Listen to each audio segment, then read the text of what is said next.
Tonight, Canada dominates the hammer throw and takes home gold. All it took was his first throw. Katzberg wins Olympic gold. It took only one throw. No one else even came close. You can't beat that feeling. And Team Canada's not done yet. A powerful tribute for an Alberta firefighter killed fighting the monster Jasper wildfire. Violence and unrest around England. I utterly condemn the far-right thuggery we've seen this weekend. How misinformation fueled far-right protests. From CBC News, this is The National with Ian Hennemanson. Canada has made history in Paris yet again tonight, winning gold in the men's hammer throw, and Ethan Katzberg dominated right from the start. And here's his opener. Katzberg lets it fly. Oh, what a big throw! That was Katzberg's first throw of 6, but the only one he needed to absolutely outmatch his opponents, setting a new Olympic record and giving Canada its first win in an event that's been part of the Olympics since the year 1900. Sarah Levitt is in Paris tonight with more on Katzberg's historic gold and his unlikely road to the top of his sport. Ethan Katzberg of Nanaimo, BC. He has the monstrous biggest throw in the world this year. He did it on his very first attempt. Katzberg lets it fly. Oh, what a big throw! Oh. Ethan Katzberg, the first Canadian to ever win Olympic gold in the hammer throw. At 22, he's also the youngest in the world to have done it, and it wasn't even close. This was the largest margin of a win since 1920.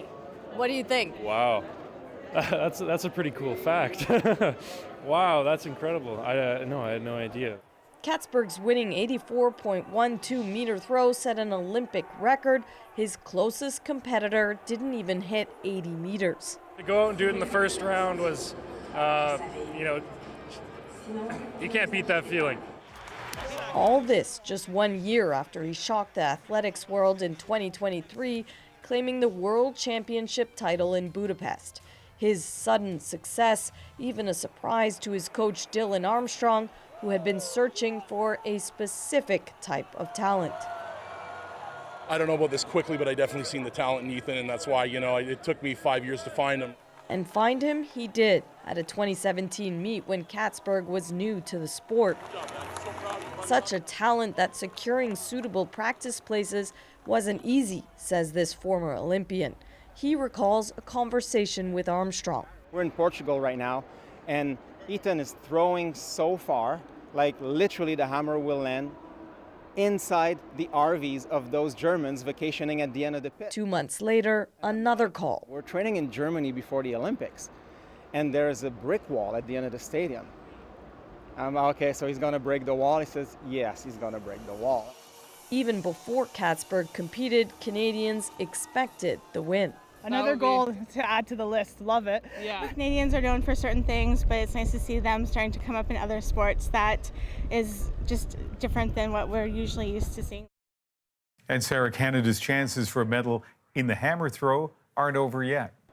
That's right, Ian. Turns out Canada is a hammer-throwing powerhouse in both the men's and the women's. Cameron Rogers from Richmond, BC, has advanced to Monday's final. The 25-year-old is here at her second Olympics. In Tokyo, she placed 5th, and much like Katzberg, she is the reigning world champion.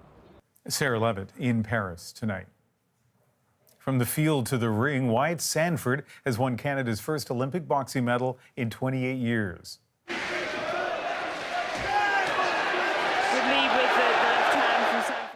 Sanford fought France's Sofiane Oumia in the 63.5 kilogram or 140-pound semifinal, falling just short in a split decision. The 25-year-old Canadian will take home the bronze. The finals, meanwhile, are set for Wednesday. The Grasse is in trouble. It looks like he might be 3rd, maybe 4th. And it turns out he was 5th. Canadian track superstar Andre de Grasse failing to qualify for the men's 100-meter final despite logging his fastest run of the season. For the first time in his Olympic career, de Grasse isn't going to a final. A blanket finish, and it's Thompson just ahead of Fred Curley.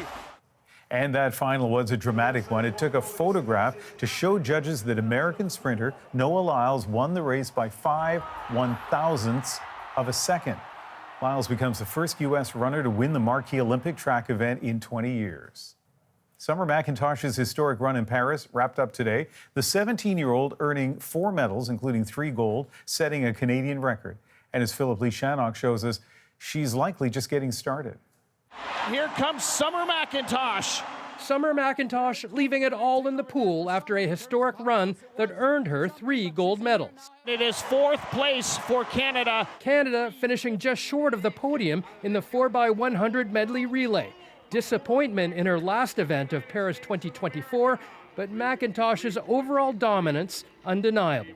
The new Olympic record, the Canadian hat trick of gold. Summer McIntosh.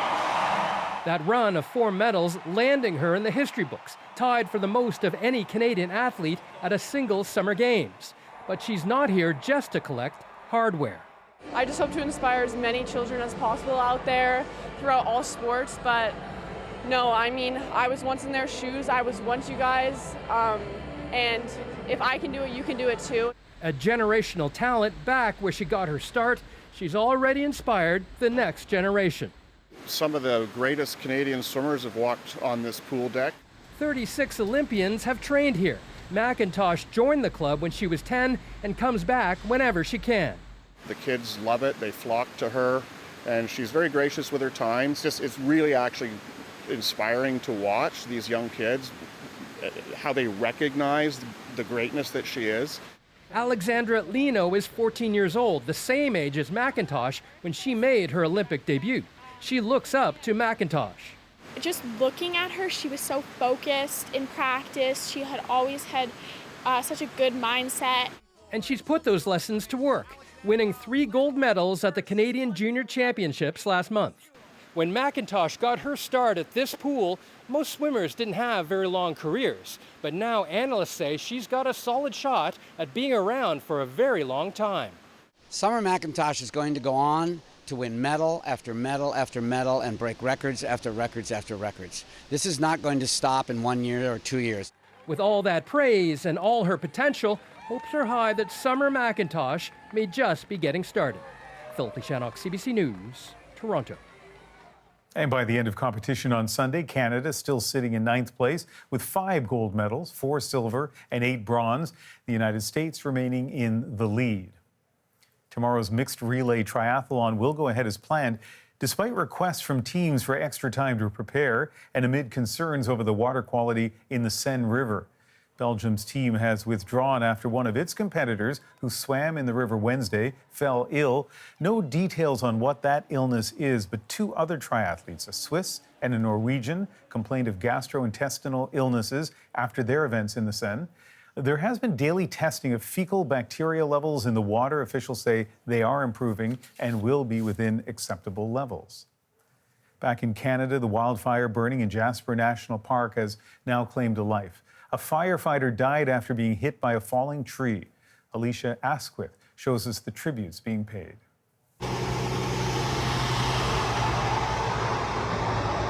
A somber memorial for a fallen comrade. First responders lined the highway out of Alberta's Jasper National Park in a show of respect for the Calgary firefighter killed Saturday by a falling tree while battling the wildfire burning through the park. Today is a difficult day for firefighters. Even though we know that wildland firefighting is a job that includes a lot of dangers, and we try to prepare for any circumstances, it doesn't lessen the impact when we lose one of our own. The 24-year-old was among the 700 firefighters helping to battle the fire, made worse this weekend by incredibly hot, dry conditions. Officials say his crew tried first aid and rushed him to a helipad, but he didn't survive. As a father and grandfather, the loss of a young firefighter is hard to bear. I know that I speak unanimously for my caucus colleagues in sending heartfelt sympathies to this courageous young man's family and friends. I want to recognize his unwavering commitment to protecting our communities. This will never be forgotten. The mayor of Jasper paid tribute in a statement saying, "This dedicated person traveled to Jasper to help us, to help protect our town and our home. Our hearts ache for their family, their loved ones, and their comrades." This tragedy is the first wildland firefighter death this year. It is a difficult reminder of how dangerous the job can be.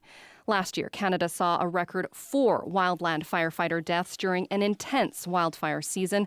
That includes 19-year-old Devin Gale, who also died after being struck by a falling tree outside of Revelstoke, BC, last July. Out of respect, bus tours of the Jasper town site have been postponed for at least 24 hours, depending on fire conditions. They're meant to give residents their first look at the scale of destruction. Alicia Asquith, CBC News, Edmonton. In BC's central interior, river water, blocked by a major landslide, could breach that dam as early as tonight, raising the threat of floods. Officials say water levels on the Chilcotin River could be more than 10 times higher than peak spring flooding. It could take up to 24 hours for the water to flow over the top of the dam. Evacuation orders along the Chilcotin remain in place, and people are being urged to stay away from the Fraser River all the way down to Hope. Anti-immigration protests in the UK have descended into violent chaos. The demonstrations erupted after that shocking stabbing rampage at a children's summer dance class. But as Kayla Hounsell reports, officials say misinformation spreading online is fueling the unrest. It began with the hurling of words, but rapidly escalated with far-right anti-immigration protesters hurling just about anything at the police. In Rotherham, they smashed windows, set fires, and caused other destruction as they surrounded and forced their way into a hotel where asylum seekers are staying. Similar scenes played out across the UK all weekend, the first national crisis for the new Prime Minister. I utterly condemn the far-right thuggery we've seen this weekend. The demonstration started after a horrific knife attack that killed 3 children at a dance class last week. Almost immediately, untrue information circulated online, suggesting the alleged attacker was Muslim and an asylum seeker. The 17-year-old police have charged is neither. It's being served up to individuals, including through recommendation systems in the sidebar of social media panels saying this is trending. It was very quick, the transmutation from online conversation and hate being directed in communities online to offline mobilization. Though that disinformation has been proven false, the riots and the anger continue. People are fed up of being told you should be ashamed if you're white and working class. Refugees are welcome here. Counter-protesters also showed up by the hundreds. There is an attempt to exploit a very tragic situation. This is a sort of nationwide protest that we've seen come out of nowhere. Officers have been given greater powers to stop and search people and disperse crowds. Around 150 arrests have been made since Saturday evening. But it is unclear how or when this violence will end. Kayla Hounsell, CBC News, London. At least 90 people have been killed and hundreds more injured during anti-government protests in Bangladesh. Police fired tear gas and rubber bullets at the tens of thousands of protesters who flooded the streets, calling for the country's prime minister to resign. The government has cut off internet service and declared a nationwide curfew to try to quell the unrest.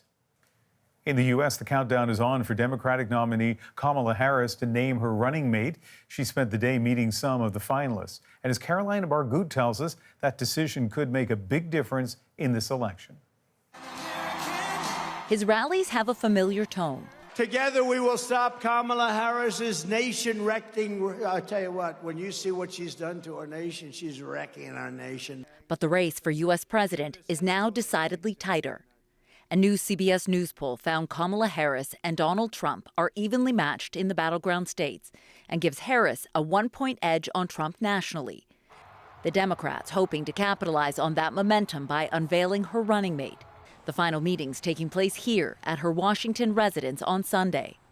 Harris said to be testing her chemistry with a short list, including Arizona Senator Mark Kelly, Pennsylvania Governor Josh Shapiro, and Minnesota Governor Tim Walz. What is the chemistry with Harris? Because after an election, presuming that they win, they got to work together. So all of these things are churning right about now, and we're going to know very soon how it comes down. Kelly and Shapiro, both from crucial swing states, which in a tight race could make all the difference, says this pollster. Some research suggests that it might be worth a point or 2 points in the vice presidential candidate's home state. And again, in the elections that we've been seeing that have been remarkably close, everything matters. That is weird behavior, and I don't think you call it anything else. Walz, known as a strong messenger, helping cast the Trump Republicans as weird, an attack Trump's running mate has dismissed. They can call me whatever they want to.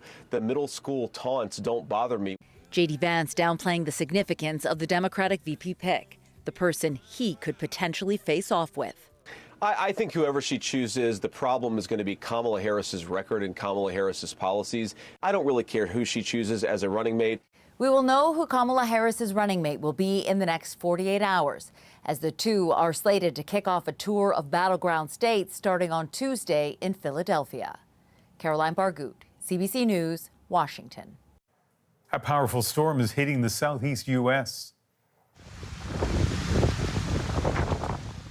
Tropical Storm Debby has already caused flooding in parts of Florida and will likely become a hurricane before it makes landfall on Monday. Florida, Georgia, and South Carolina have all declared states of emergency as they prepare for storm surges and destructive winds.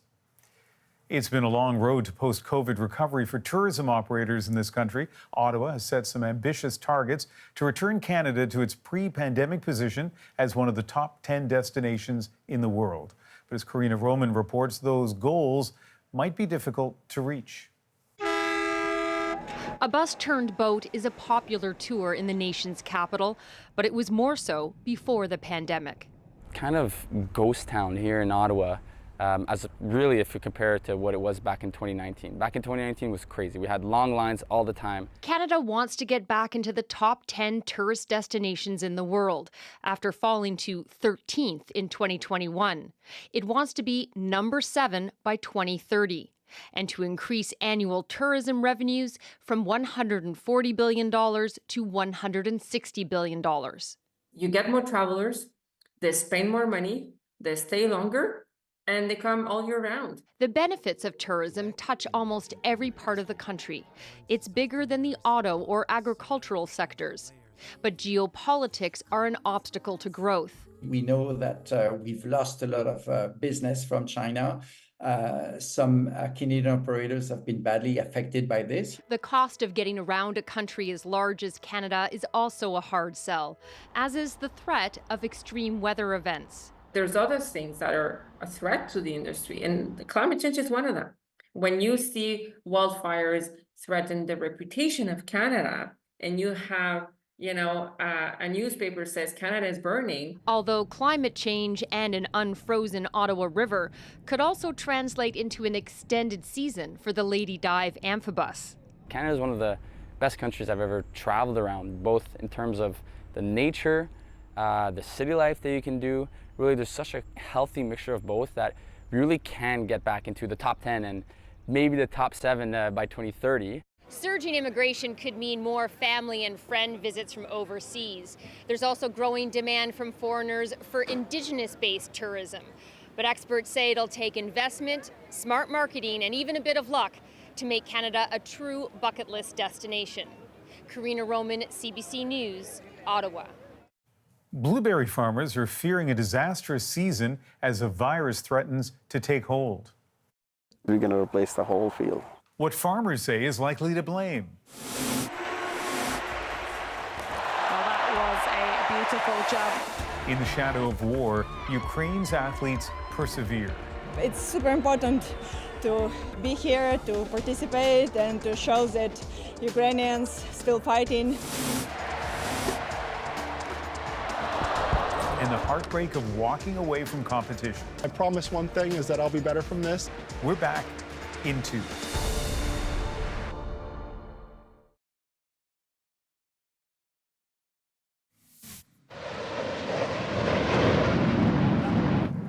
Ukraine is showing off some long-awaited F-16 fighter jets, with President Volodymyr Zelensky saying they're now in use in the war with Russia.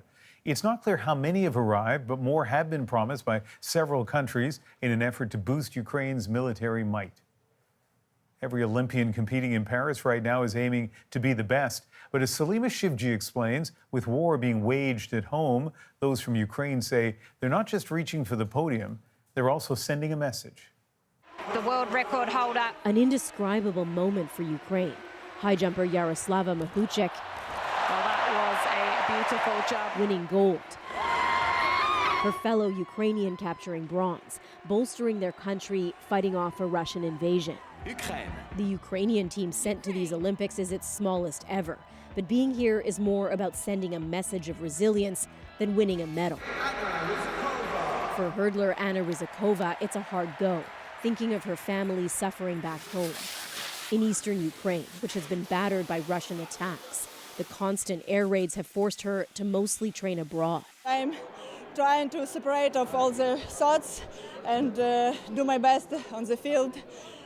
Yeah, it's super important to be here, to participate, and to show that Ukrainians still fighting.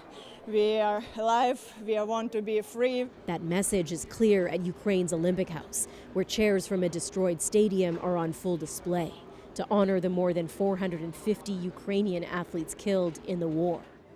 On this wall, notes of solidarity for Ukraine in their fight against Russian forces. Competitors from Russia and Belarus are at these games as independent, neutral athletes, but you won't see them here. World Athletics has banned them from their events. It's a decision that had to be made, says the head of the federation, who saw the damage in Ukraine with his own eyes. And we looked at this as being a matter of integrity. Was it fair that those athletes that were going to be so disadvantaged should also have athletes from a country that, were demonstrated such aggression? I can do this. A stance that's brought comfort and relief to Victoria Tkachuk, competing in hurdles. Her older brother Ivan is fighting on the front lines. If Russians will allow to compete here, I don't know what can I tell to my brother. Like, they want to kill him, and I will compete with them. She and her fellow athletes here in Paris want the world to know. Medals or not, Ukraine is still standing strong. Salima Shivji, CBC News, Paris. We'll soon learn who Kamala Harris will pick as her vice presidential running mate. I think it is a deeply, deeply personal decision. Who is she likely to pick, and how could they help or hurt her campaign? But first, Phil Wizard spins his way to Paris, but said it was an uphill battle to get here. Breaking isn't something that's a viable career, and so with breaking going to the Olympics, a goal for me really is to change that narrative. The National breaks down the stories shaping our world. Next.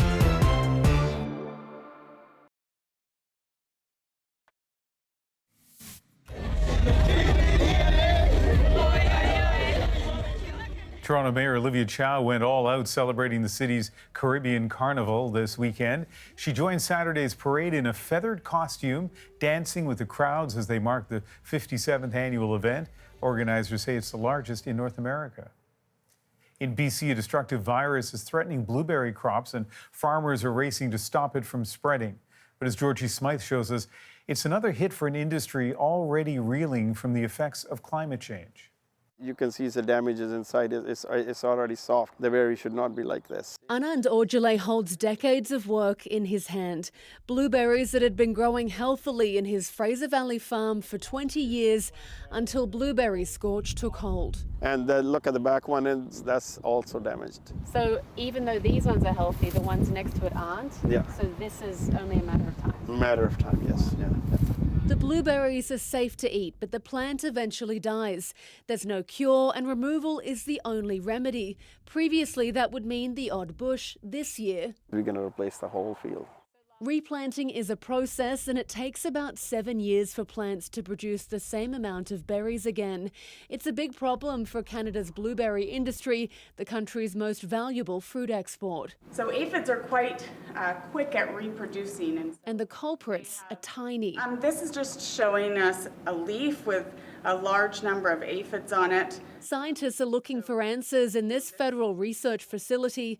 It's been more than 20 years since the virus was first detected in BC. Since then, it's only become more widespread. And so one of the things we're working on is detection tools for the aphids. And then we also want to know how much virus aphids are carrying around and how that varies over the course of the growing season. Industry groups say their challenges are larger than this one virus. What has changed? The climate has changed. Floods, cold snaps and extreme heat all now in the spectrum of blueberry farming in BC. The number one impact, honestly, is the weather.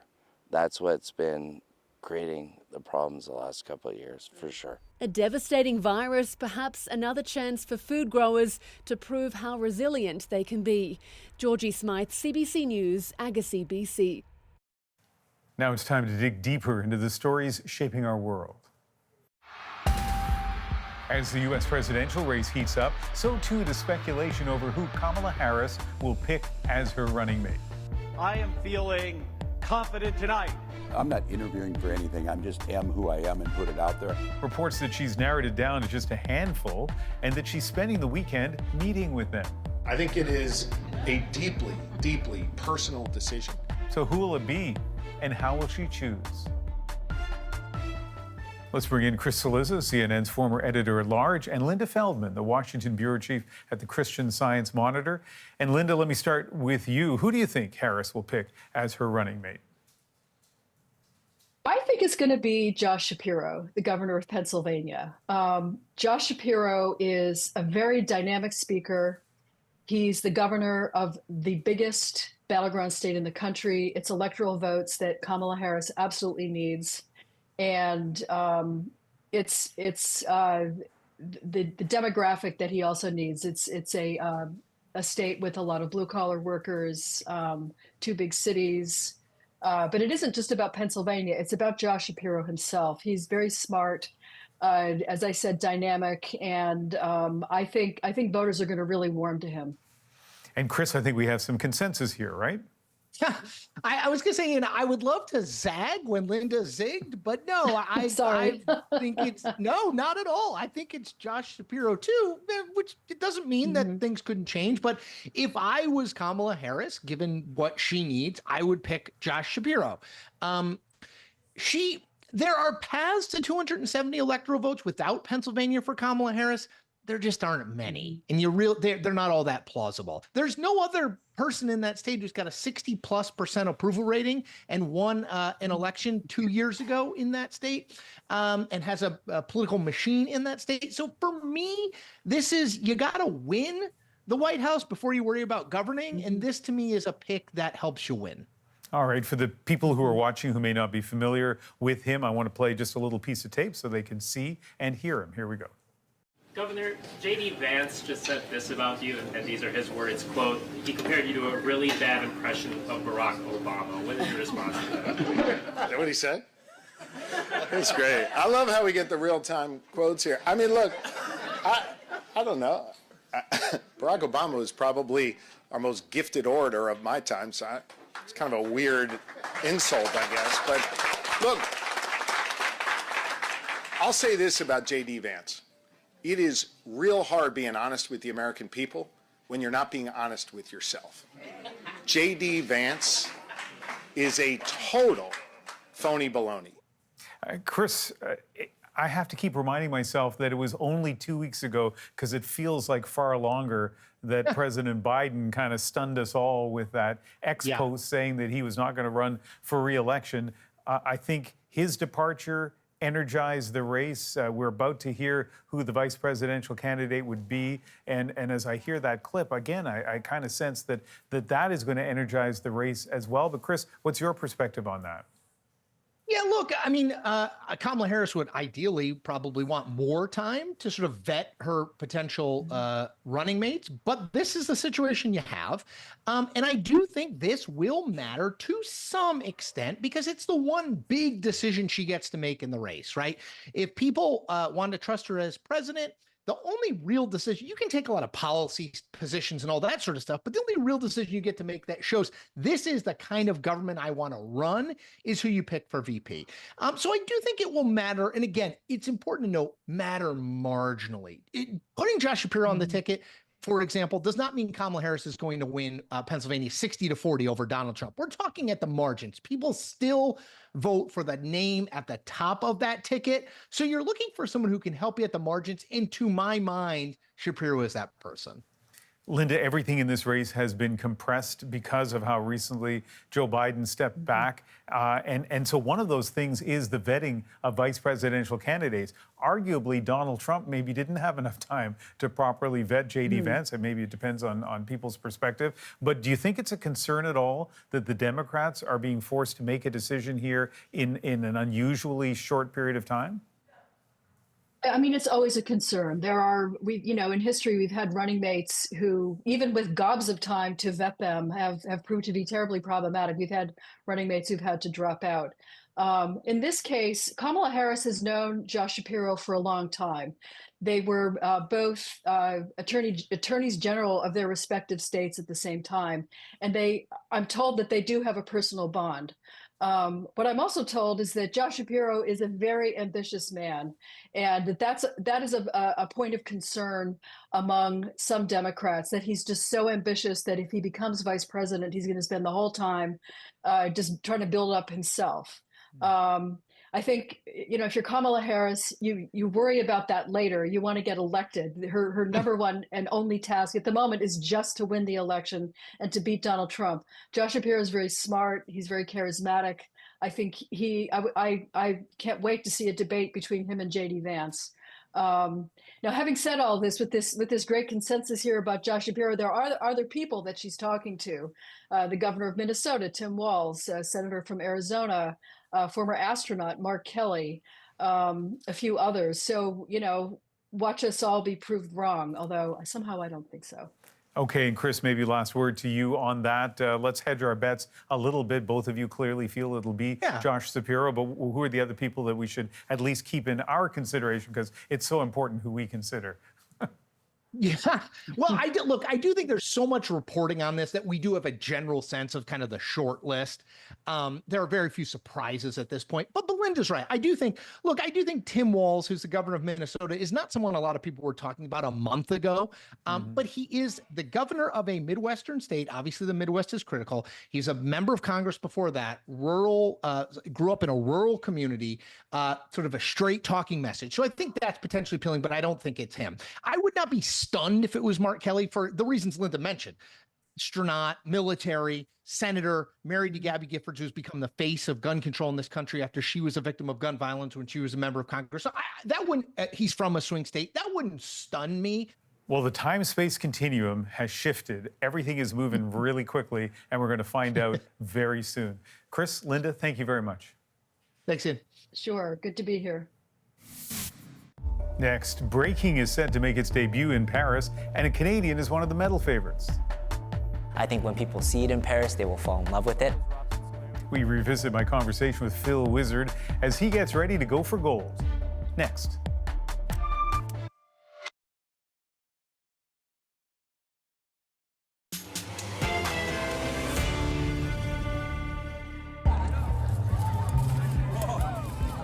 Philip Kim, a.k.a. Phil Wizard, is headed for an Olympic debut, and so is his sport, breaking. I want to put on a good show, too. I want people to see, the positive side of it, that we're having fun up there, even with how competitive it is.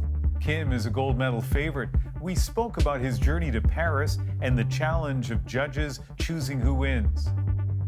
It's honestly a big I don't want to say controversial, but it's a topic, especially within breaking, because breaking is so subjective. It's not like other traditional sports where the fastest or the strongest person wins. There's so many different criteria. There's a lot of subjectivity to it. So your hands are kind of in the judges, but you sign up for that when you enter the competition. Honestly, my goal is always just to show up, dance the way I want to dance, and represent myself the best. As long as I do that, as long as I have fun, I'm always kind of okay with whatever happens.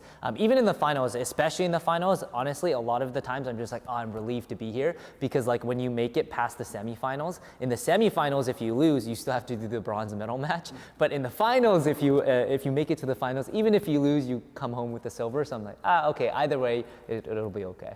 Hang on a second. There's some really complicated psychological stuff going on there. Like, so you're in a final. Judges are going to decide whether you win or lose. Yes.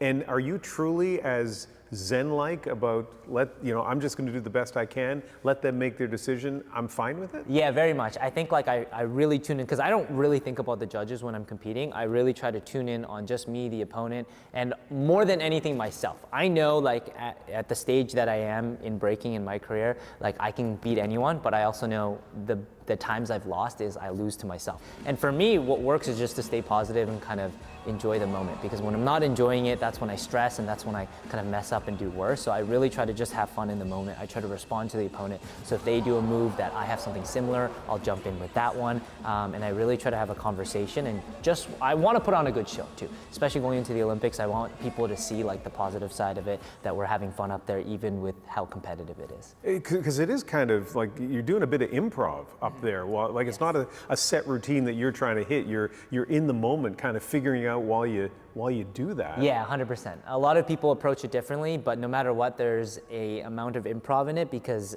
we don't know what music's being played. So the DJ is playing the music and you have to kind of adjust to it. Some people will have like a choreography that they'll just match to the music, but for me, my approach is a lot more improv based. I have a lot of moves, I have a lot of signature moves that you'll see me do throughout many competitions, but when I do those moves, just kind of happen in the moment. And so I think that's kind of what sets me apart from the competition.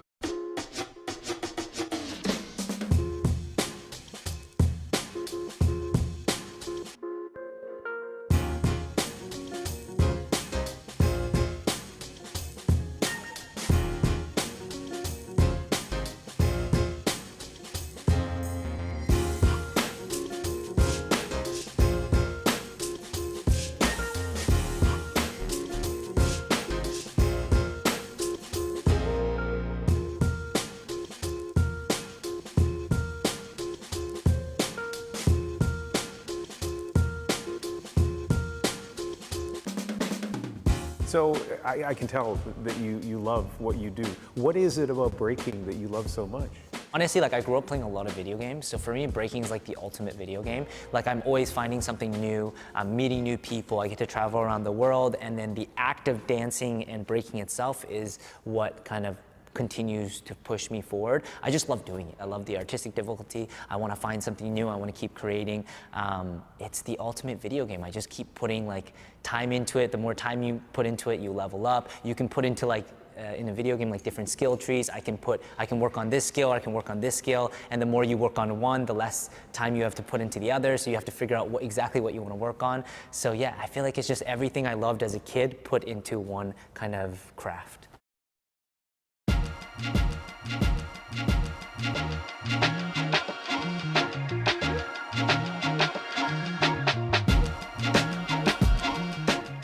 So here we are, Robson Square, in the heart of Vancouver, and you literally had a moment here that changed everything. Yeah, so right in front of the art gallery over here was where I started breaking.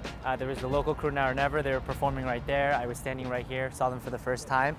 And then actually right below is Robson Square, which for a very long time was kind of like my second home. It's the hub of the street dance community, or at least it was for a very long time. So I remember going there most nights, training, practicing like late into the night, even when I was in school. And so when you told your parents about this passion you had for breaking, what was their reaction?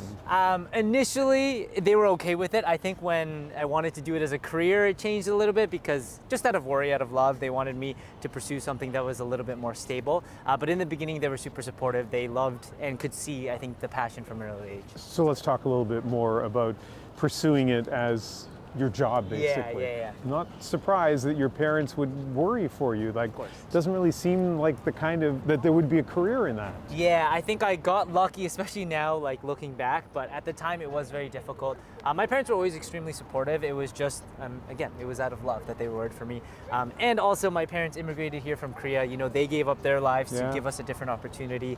My brothers went to school, and then I'm the one that kind of goes and wants to be a breakdancer. So I think for the first few years especially, it was very difficult for them, but I think I've shown them over time like my passion and commitment, and I think they saw that and they were okay with it. But you had another pivotal moment when you were in university there because that's what your parents wanted you to do, but not something you love. No.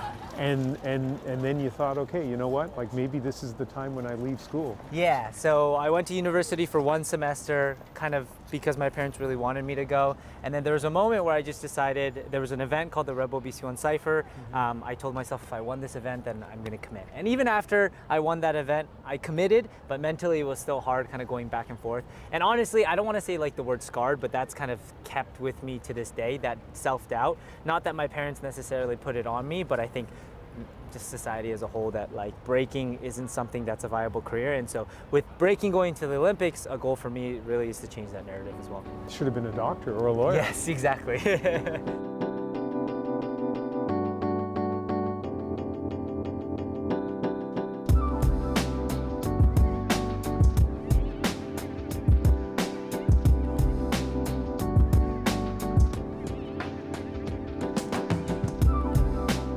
You seem so comfortable in this interview. You obviously are so successful at what you do, and yet I know you talk a lot about battling self-doubt.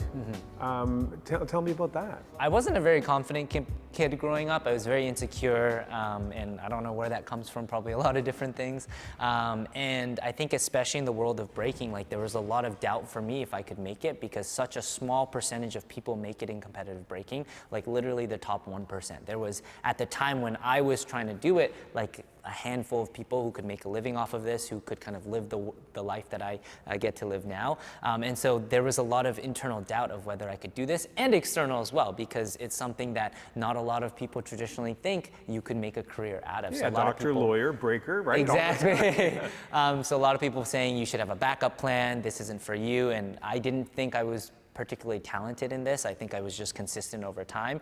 But yeah, I had a lot of self-doubt. Even when I started kind of winning some of the bigger events, I questioned, like, is this really for me? Can I do this? Is it luck? Is it a fluke? Like, so I battled with that for a very long time, and I still battle with it. It comes and goes, and I think a lot of that has been has affected my performances as well. Like, I've been in the final battle being like, I don't think I deserve to win this. I don't think I deserve to be here, and that has kind of held me back as well.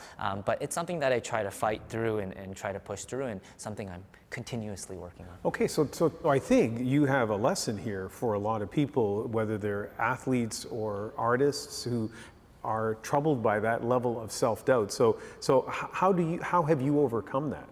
Honestly, I'm learning to deal with it still today. I think the first thing is I really, as cheesy as it sounds, I try to focus on the positive. So I try to remind myself like why I do this. First and foremost, it was never for all of this. It was never for the attention. It was never for the success. It was never for money or anything like that. I did it because I loved breaking. I'm very grateful for everything that's happening, but at the root of it all, it's just because I love to dance, and so I try to come back to that always.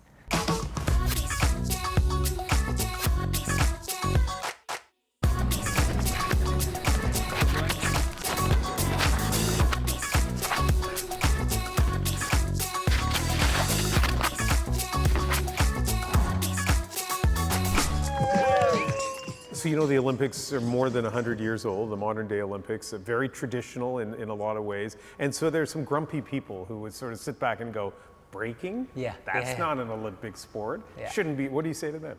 I say, honestly, just wait and see. Every Olympic-related event that I've been to that has had breaking, I've had a lot of people come up to me after the event being like, I've never seen breaking before, but this has blown my mind. I think when people see it in Paris, they will fall in love with it. I don't have doubts about that.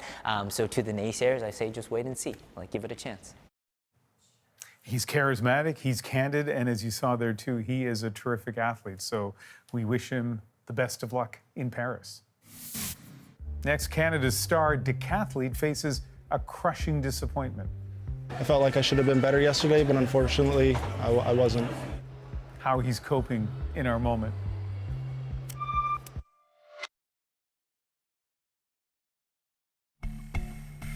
A heartbreaking look of defeat. Damian Warner, defending champion, withdrawing from the men's decathlon after failing to clear the bar in the pole vault event. Today, he reflected on the setback and what it means for him going forward. His moment of candor makes our moment. Defending champion Warner.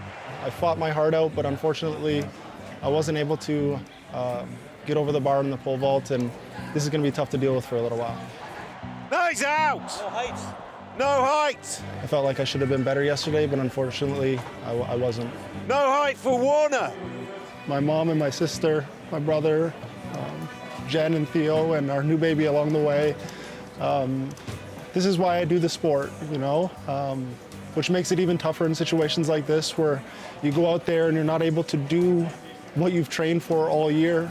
I want to show them that all the time that I've taken away from being a dad and being at home to come to the Olympics, I wanted to go out there and perform as I knew that I was capable of. So when I have to drop out of the competition, it just makes it that much more difficult. I just want to say to all my family and everybody that supported me, thank you so much. It's meant the world to me. But I promise one thing is that I'll be better from this, and going forward, I'll try to be the best decathlete and the best person that I can possibly be.